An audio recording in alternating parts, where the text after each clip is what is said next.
Adalaj canal પર psycho કિલરના એન્કાઉન્ટરના મામલે psycho killer વિપુલ પરમારનું forensic PM પૂર્ણ થઈ ચૂક્યું છે। લગભગ 7 કલાક સુધી ચાલ્યું ફોરેન્સિક પોસ્ટમોર્ટમ। વિડીયોગ્રાફી સાથે પેનલ ડોક્ટરથી ફોરેન્સિક પીએમ કરાયું। મૃતક વિપુલના શરીરમાંથી બુલેટ બહાર કાઢવામાં આવી। વિપુલનો મૃતદેહ પરિવાર લેવા ન આવતા તેને કોલ્ડ સ્ટોરેજમાં રાખવામાં આવશે।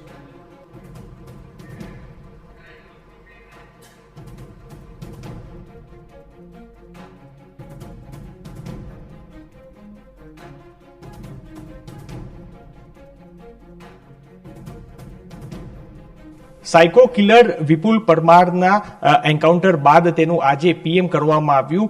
ત્યારે હાલ આપણી સાથે Gandhinagar range IG Virendra sir છે। સર, કઈ રીતની કાર્યવાહી છે તે હવે કરવામાં આવશે? લગભગ 7 કલાક સુધી આ ફોરેન્સિક પીએમ કર્યા બાદ હવે શું કાર્યવાહી કરાશે? આજે જે પોલીસની જવાબી કાર્યવાહીમાં અને ફાયરિંગમાં આરોપી વિપુલ ઉર્ફે નીલનું જે મૃત્યુ થયેલ, આ બાબતે એડી જાહેર થયેલ અને એડી જાહેર થયા પછી આજે ફોરેન્સિક પીએમ કરાવવામાં આવ્યો છે અને વિડીયોગ્રાફી કરાવવામાં આવેલ છે પીએમની, અને એની અલાવા ઇન્કેસ્ટ પંચનામું પણ ભરવામાં આવેલ છે।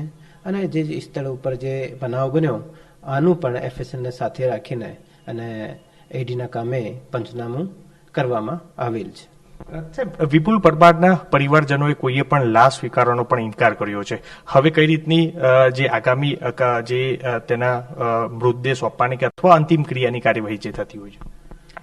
આ બાબતે જે બપોરમાં એવી કોઈ બાબત હતી, પરંતુ ચોક્કસપણે જે છે કે નહીં એ ઇનકાર કરી દીધા છે, એવું હાલ છે નહીં। તો મને લાગે છે કે આગળ જે પણ આગળ કાર્યવાહી હોય છે સંબંધીઓ દ્વારા એ કરવામાં આવશે। સાહેબ, એન્કાઉન્ટર મામલે ફરિયાદ દાખલ કરવામાં આવી છે અડાલજ પોલીસ સ્ટેશનમાં। જે ઈજાગ્રસ્ત પોલીસકર્મી છે તે ફરિયાદી બનીને શું ખાસ ફરિયાદમાં ઉલ્લેખ અને આખો કઈ રીતનો ઘટનાક્રમ થયો હતો?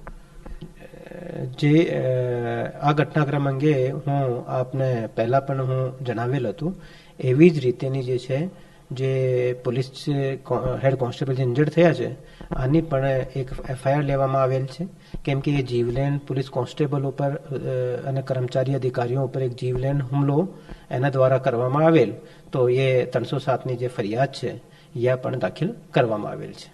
હાલ જે રીતનું જે ફાયરિંગ કર્યું હતું પોલીસ ઉપર એસોલ્ટ કરી અને તે બાદ પોલીસે જ્યારે એન્કાઉન્ટર કર્યું ત્યારે હવે વિપુલ પરમાર જે સાયકો કિલર છે કે તેનું ફોરેન્સિક સાયન્સથી પીએમ છે તે કરવામાં આવ્યું। હવે તેની સાથે જ આજે તમામ ઘટના સ્થળ ઉપર એફએસએલ અને પંચનામું કરી અને આગળની કાર્યવાહી છે તે કરવામાં આવી છે। ત્યારે હવે જો આગામી સમયમાં તેના પરિવારજનોએ મૃતદેહ સ્વીકારવાનો ઇનકાર કર્યો છે, જો 7 દિવસની અંદર મૃતદેહ લેવા કોઈ પણ નહીં આવે તો કોલ્ડ સ્ટોરેજમાં રાખી અને ત્યારબાદ તંત્ર દ્વારા તેની અંતિમ ક્રિયા છે તે કરવામાં આવી શકે છે।